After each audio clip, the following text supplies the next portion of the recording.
چې عبادات دو قسم دي، یو عبادات عامه او یو عبادات خاصه.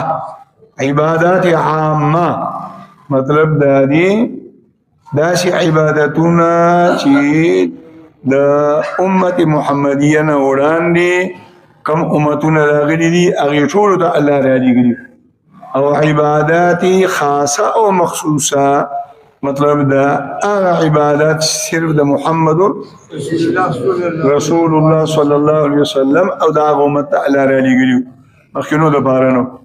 په طور مثال د مخکینو امتونو دپاره د تیمم حکم نو، د تیمم حکم هغه د دې امت دپاره دی، هغې به هر حال کې اودس کولو تیمم اجازت نو.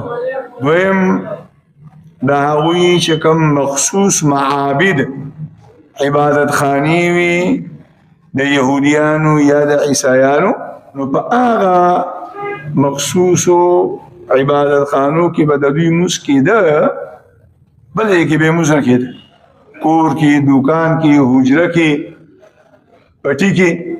نبی علیه الصلاة والسلام فرمایي جعلت لی الارض مسجدا وطهورا، ټول ځمکه الله پاک زما دپاره داسې جوړه کړې ده لکه جومات.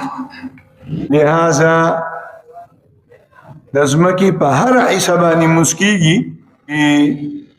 ظاهري پلیتي ورباندې نه. تېره جمعه یو ملګري رانه تپوس وکړو په دې سړک باندې مونځ کېږي؟ نو مونځ ورباندې کېږي، هغه د څه شک او د شبهې نه. څوک هسې هم پرې ولاړي او جانماز یې نه وي خور کړی، سپور سړک وي او په سترګو ورته بې امتیاز نه ښکاري، هم پرې مونځ کېږي. او چې څادر دې پرې خور کړه، جانماز دې پرې خور خود مونځ کېږي. دا د نبي علیه الصلاة والسلام وینا ده، جعلت لی الارض مسجدا وطهورا.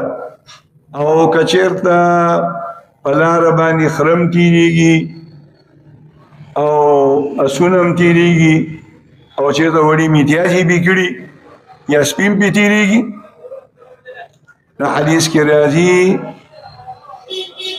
الارض اذا جفت فقد زکت، ځمکه چې اوچه شوه پس پاکه شوه. انسان بې میتیازي کړي دي یا ځناور بې میتیازي کړي دي، په نور سره یا په هواګانو سره یا په مرور د زمانې سره هغه د متیازو ځای اوچ شو، بس ځمکه پاکه شوه. او جعلت لی الارض مسجدا وطهورا، او الله پاک وایي د الله پیغمبر وایي ځمکه زما دپاره الله پاک داسې جوړه کړې ده لکه د اوبو. اوبو سره انسان پاکیږي، نو په تیمم سره هم انسان پاکیږي، اوبه نه میلاوي.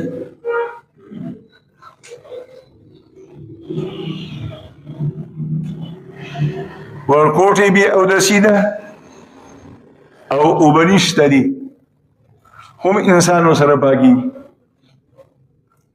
او که غټه بې اودسي ده، جنابت دی یا اوبه میلاویږي نه، او یا یو سړی دومره مریض دی چې غسل ورکې نو هغه بیماري نور هم سوا کېږي، نو د هغه دپاره که اوبه شته دي هم تیمم جایز دی، اگر چې هغه جنوب دی، تر څو پورې چې هغه بیماري کمه شوي تیمم دی که بس منځونه دې کوي. او د تیمم اسانه طریقه ده، بس یو ځل لاس په ځمکه ووهه او په مخې ومږه، او بیا یې ووهه یو لاس او بل لاس باندې ومږه. که په سپوره تیږه دي لاس ووهه هم صحیح ده، او که په دیوال دې لاس ووهه هم صحیح ده، او که خاوره پرته وه او په خاوره دې لاس ووهه نو خامخا دوړې ورپورې خلي داسې ویسنډه او یا وله پوکې ورکړه او بیا یې په مخ راتېر کړه، به دا تیمم